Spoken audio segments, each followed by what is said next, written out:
Hello guys and welcome back to Dinkar गुरुजी।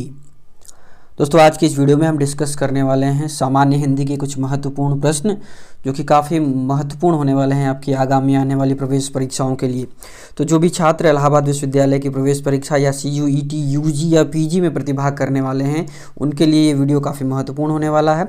तो आप लोग वीडियो को शुरू से लेकर अंत तक जरूर देखिएगा। बाकी जो लोग चैनल पर नए हैं चैनल को सब्सक्राइब कर लें, बेल का आइकन प्रेस कर दें इसी तरह की वीडियो अपडेट्स लगातार पाने के लिए। इस वीडियो को बनाने का मात्र उद्देश्य यही है कि आपको थोड़ा सा एक आइडिया लग जाए कि प्रवेश परीक्षाओं में किस तरह के या किस स्तर के प्रश्न पूछे जाते हैं। सामान्य हिंदी खंड से किस तरह के प्रश्न आपसे पूछे जा सकते हैं, उसी हिसाब से आपको अपनी तैयारी को करना है। तो हमारा आज का सबसे पहला प्रश्न है वह ये है कि उत्साह किस रस का स्थायी भाव है। उत्साह किस रस का जो है कि स्थायी भाव है। तो ऑप्शन के अकॉर्डिंग जो है कि उत्साह वीर रस का जो है कि स्थायी भाव होता है। हमारा ऑप्शन सी इस प्रश्न का सही उत्तर हो जाएगा। उसी प्रकार अगर हम जो अन्य विकल्प हैं उनकी बात करें तो जो रौद्र रस का स्थायी भाव होता है वह क्रोध होता है। वहीं अद्भुत रस की अगर हम बात करें तो उसका जो है कि स्थायी भाव हमारा विस्मय हो जाएगा। और विभत्स रस का जो स्थायी भाव होता है वह जुगुप्सा होता है या घृणा कह सकते हैं उसको, ठीक है। तो रस से संबंधित ये जो फैक्ट्स मैंने आपको बताए वो आपको याद रखना है। रस छंद अलंकार से भी प्रश्न पूछे जाते हैं क्योंकि ये जो जनरल पेपर होता है उसमें कोई वो सिलेबस स्पेसिफाइड नहीं है। खासकर इलाहाबाद विश्वविद्यालय की प्रवेश परीक्षाओं की अगर मैं बात करूँ तो आपको कहीं से भी प्रश्न पूरे जनरल हिंदी जो होती है वहाँ से पूछा जा सकता है। हमारा अगला प्रश्न है कि क का उच्चारण स्थान क्या है। तो देखिए उच्चारण स्थान से संबंधित भी प्रश्न पूछे जा सकते हैं। तो क च ट तप, ठीक है, ये है 5 जो वर्ग हैं, कम से कम इनका उच्चारण स्थान आपको पता होना चाहिए और ये पांचों बहुत ही आसान है। तो आपको अपने कंठ से शुरू करना है, यानी कि जो पहला वर्ग है वह क वर्गीय व्यंजन जो है उसमें जो है कि उसका उच्चारण स्थान जितने भी मानी कि क ख ग घ अंग ये जितने भी 5 वर्ण आए हैं उनका उच्चारण स्थान कंठ होता है। अब अपने कंठ से जैसे हम ऊपर पहुँचते हैं तो हमको तालु मिलता है, यानी कि जो ख वर्ग होगा उसका जो है कि उच्चारण स्थान तालु हो जाएगा। उसी प्रकार तालु से थोड़ा ऊपर बैठते हैं तो हमको मूर्धा मिलती है। अपने हम अगर जो मॉर्फोलॉजी का अगर डिज़ाइन देखेंगे अपने मुख का तो उसमें मूर्धा मिलता है। तो मूर्धा क्या हो जाएगा क च ट, ठीक है, क च ट, यानी कि ट वर्गीय जो व्यंजन है उनका उच्चारण स्थान हो जाएगा। उसी तरह का क च ट त आ जाएगा। त का मतलब क्या है दंत। तो जो अगला आपका मूर्धा के बाद जो आपको दिखाई देता है वो दंत दिखाई देता है। तो दंत जो है कि क्या नाम से उच्चारण स्थान हो जाएगा जो त वर्गीय व्यंजन है। उसी प्रकार जो प वर्गीय व्यंजन है उनका जो है कि उच्चारण स्थान ओष्ठ हो जाता है। तो अगर आप अपने गले से या माफ कीजिएगा जो कंठ से लेकर आप अगर दंत या ओष्ठ तक आते हैं तो उसी क्रम में जो है कि उच्चारण स्थान इन वर्णों का भी होता है। तो प्रश्न का जो सही उत्तर है क वर्ग का उच्चारण स्थान वह कंठ होता है। बाकी जो पंचमाक्षर होते हैं यानी कि जो 5वां अक्षर हर एक वर्ण का होता है उसका उच्चारण स्थान जो है कि नासिक के भी होता है। इस बात को भी आपको याद रखना है, यानी कि क ख ग घ अंग अंग की अगर बात करें तो इसका उच्चारण स्थान नासिक के भी होता है। हालांकि कंठ तो होगा ही होगा, उसके साथ साथ नासिक के भी होता है। बढ़ते हैं इसी के साथ अगले प्रश्न की तरफ। हमारा अगला प्रश्न है मीठा का विलोम क्या होगा। देखिए ऑप्शन देख के बहुत निश्चित रूप से काफ़ी कंफ्यूजन हो सकती है। ये आपको याद करना होगा कि मीठा का जो विलोम होता है जो हिंदी साहित्य या हिंदी व्याकरण में माना गया है वह है कड़वा। मीठा का जो विलोम होता है वह होता है कड़वा। बढ़ते हैं इसी के साथ अगले प्रश्न की तरफ। हमारा अगला प्रश्न है उसने कहा था के लेखक कौन है। देखिए कुछ कहानियाँ, कुछ कविताओं के या कुछ जो नॉवेल्स हैं उनके राइटर्स के नाम पूछ लिए जाते हैं। हालांकि ये काफ़ी बड़ा होता है इसको तैयार कर पाना, लेकिन निश्चित रूप से अगर आप प्रैक्टिस करते रहेंगे तो आपको याद हो जाएगा। उसने कहा था कि लेखक हैं चंद्रधर शर्मा गुलेरी। तो इस क्वेश्चन का जो आंसर डी होगा, ये ऑप्शन जो डी होगा वही सही उत्तर हो जाएगा। बढ़ते हैं अगले प्रश्न की तरफ। हमारा अगला प्रश्न है कि आकाश पाताल एक कर देने का क्या अर्थ है, ठीक है। तो मुहावरे और लोकोक्तियों पर भी आपको विशेष ध्यान देना है, उससे भी प्रश्न पूछा जाता है। आकाश और पाताल एक करने का मतलब होता है कठिन परिश्रम करना, यानी कि किसी परीक्षा को आपको क्लियर करना है, उत्तीर्ण करना है तो आपको आकाश पाताल उसके लिए एक करना पड़ता है, यानी कि कठिन परिश्रम करना पड़ता है। बढ़ते हैं इसी के साथ अगले प्रश्न की तरफ। हमारा अगला प्रश्न है कि शुभागमन में कौन सी संधि है? शुभ आगमन यानी कि शुभ धन आगमन। यहाँ पर अ और बड़ा आ मिलकर क्या बन रहे हैं? बड़ा आ बन रहे हैं, ठीक है। तो यहाँ पर जो संधि आती है हमारा वह दीर्घ स्वर संधि होती है, ठीक है। यहाँ पर दीर्घ स्वर बना है, यानी कि दो ह्रस्व स्वर मिलकर या एक ह्रस्व एक दीर्घ मिलकर दीर्घ स्वर का निर्माण करते हैं। तो ऐसी संधि को हम क्या कहते हैं? दीर्घ स्वर संधि कहते हैं। तो ऑप्शन डी इसका सही उत्तर हो जाएगा। यहाँ पर देखिए 57वां प्रश्न, माफ कीजिएगा 57वां यहाँ पर नंबर है, हालांकि 7वां प्रश्न है आज के इस वीडियो का। स्पुतनिक किस भाषा का शब्द है? तो देखिए इस तरह के प्रश्न भी पूछ लिए जाते हैं, क्योंकि तमाम जो है कि भाषा के शब्दों का हम आम चलन में जो है कि प्रयोग करते हैं अपने दैनिक जीवन में। तो स्पुतनिक तो देखिए काफ़ी आसान है, अगर आपने कोविड का दौर देखा होगा, सभी ने देखा है निश्चित रूप से। तो स्पुतनिक वी नाम की वैक्सीन आई थी, तो उससे आप अंदाज़ा लगा सकते हैं, क्योंकि इसको रसिया ने बनाया था। बाकी स्पुतनिक नाम से रसिया के कई सारे अभियान हैं। स्पुतनिक का बेसिकली मतलब शायद सैटेलाइट होता है, जहाँ तक मुझे याद है। तो शायद 1957 में जब पहली बार स्पुतनिक फर्स्ट नाम से रसिया ने जो है कि उस समय का यूएसएसआर था वो, और उस समय के यूएसएसआर ने स्पुतनिक फर्स्ट नामक सैटेलाइट को, आर्टिफिशियल सैटेलाइट को लॉन्च किया था सबसे पहले। कोल्ड वॉर का एरा था, रसिया और अमेरिका के बीच घमासान जो है कि ये कोल्ड वॉर का जो सीन था कि नहीं अंतरिक्ष के क्षेत्र में कौन आगे जाता है, तमाम जो टेक्नोलॉजी में आगे बढ़ने की बात थी उस दौर में। तो उस दौर में स्पुतनिक फर्स्ट नाम की जो है कि आर्टिफिशियल मिसाइल भी या रॉकेट या आर्टिफिशियल सैटेलाइट हम कह सकते हैं, वह लॉन्च किया गया था। बाकी अभी हाल ही में स्पुतनिक वी नाम की जो है कि वैक्सीन देखने को मिली थी कोविड वैक्सीन के लिए, कोरोना वायरस के लिए, कोविड-19 के लिए। तो यह रूसी जो है कि भाषा का शब्द है स्पुतनिक। इसी प्रकार अन्य जो भाषाएं हैं उसके भी शब्द आपसे इससे पूछे जा सकते हैं। बहुब्रीहि समास किसमें है? यहाँ पर आपको ध्यान देना है। तो हमारे पास ऑप्शन है त्रिभुज, राजपूत, प्रतिदिन और चक्रपाणी। तो यहाँ पर ऑप्शन डी जो है चक्रपाणी जो है कि यह सही उत्तर हो जाएगा। इसका जो विग्रह हम होता है जनरली जानते हैं कि चक्र है पाणी, जिसमें यानी कि अर्थात भगवान विष्णु की बात की गई है।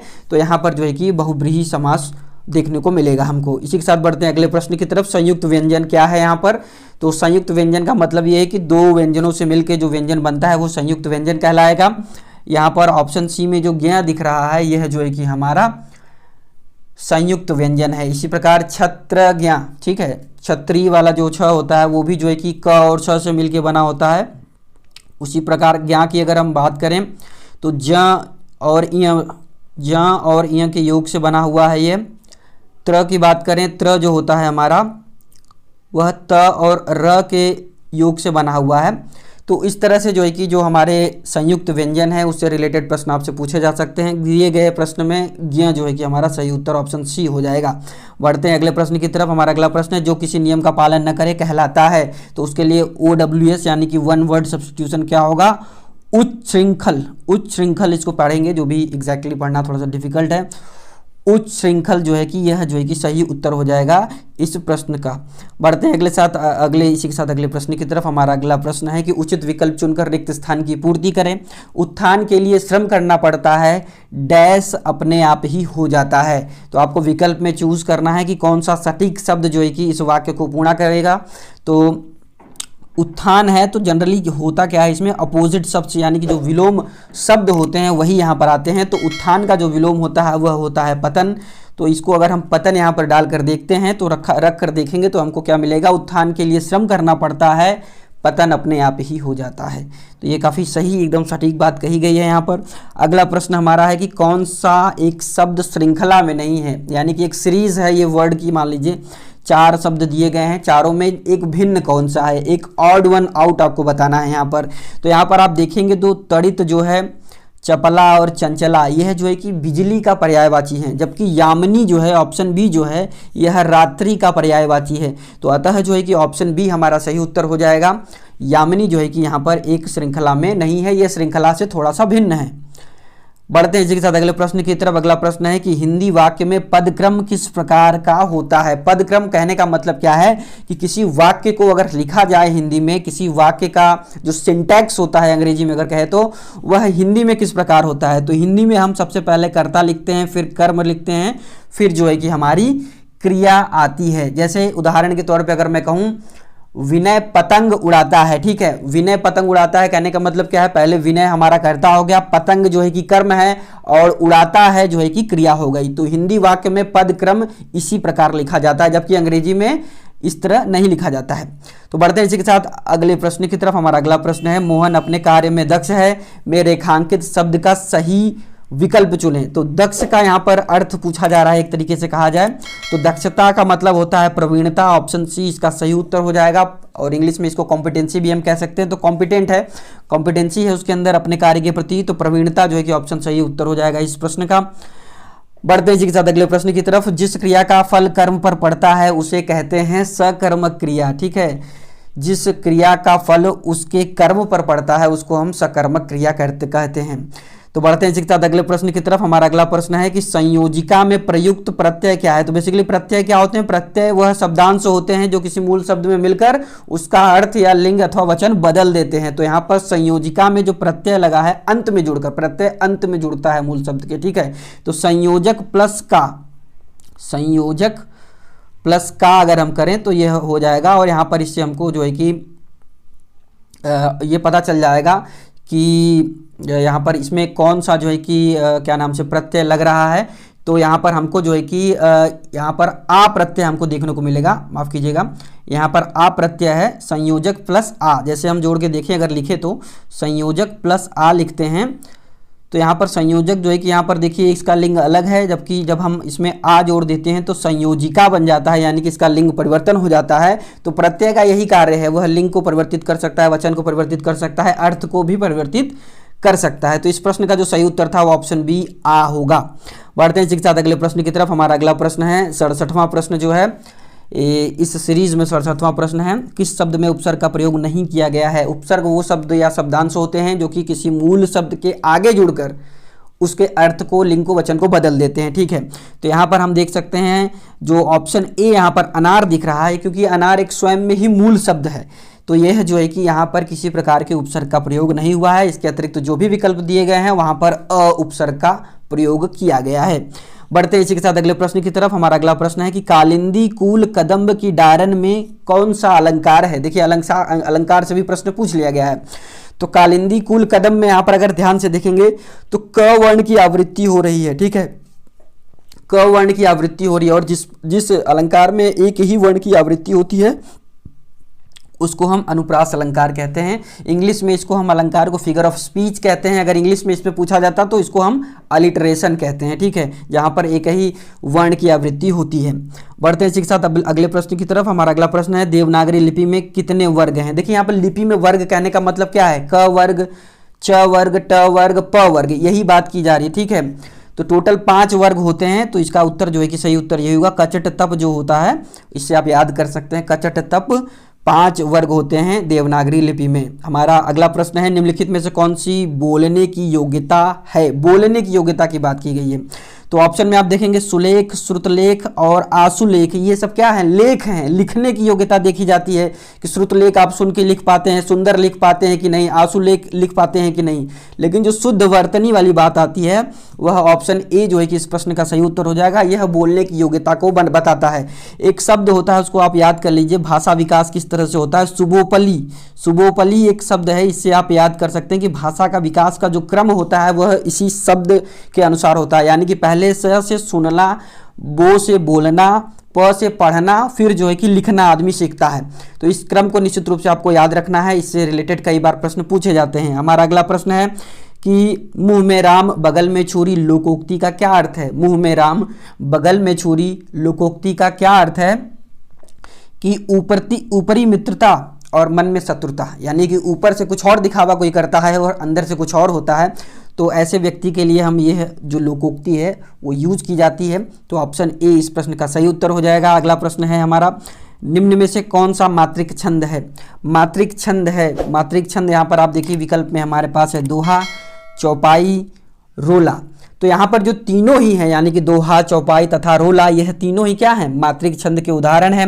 तो मात्रिक छंद क्या होते हैं? जिन छंदों में मात्राओं की गणना की जाती है वे मात्रिक छंद कहलाते हैं। जैसे दोहा में अगर हम बात करें तो दोहा में जो विषम चरण होते हैं उसमें 13-13 मात्राएं होती हैं तथा सम चरण में 11-11 मात्राएं होती हैं। उसी प्रकार चौपाई के प्रत्येक चरण में 16-16 मात्राएं होती हैं और रोला में कुल 24 मात्राएं होती हैं। तो ये फैक्ट जो है कि आपको इस छंद से रिलेटेड जो है कि ये फैक्ट जो मैंने आपको बताई आपको याद रखना है। इस प्रश्न का जो सही उत्तर हो जाएगा यह सभी, यानी कि ऑप्शन डी सही उत्तर हो जाएगा। ग्रामीण शब्द में किस प्रत्यय का प्रयोग किया गया है।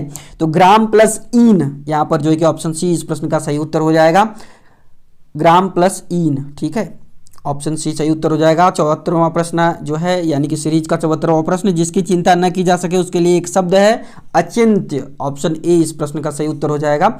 और आज का आखिरी प्रश्न जो हम रखेंगे 75वां प्रश्न ही रखेंगे, इसके बाद का जो प्रश्न हो आपको अगले वीडियो में देखने को मिलेगा।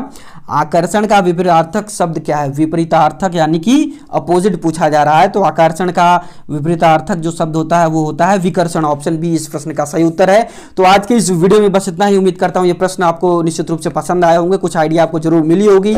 अगर ये वीडियो आपको पसंद आया तो वीडियो को जरूर लाइक कीजिएगा, चैनल पर नया तो सब्सक्राइब करके बेल का आइकन प्रेस कर दीजिए। इसी तरह की लेटेस्ट वीडियो की नोटिफिकेशन सबसे पहले पाने के लिए अपना बहुत बहुत ध्यान रखिए। पढ़ाई लिखाई निरंतर जारी रखिए। जय हिंद, वंदे मातरम।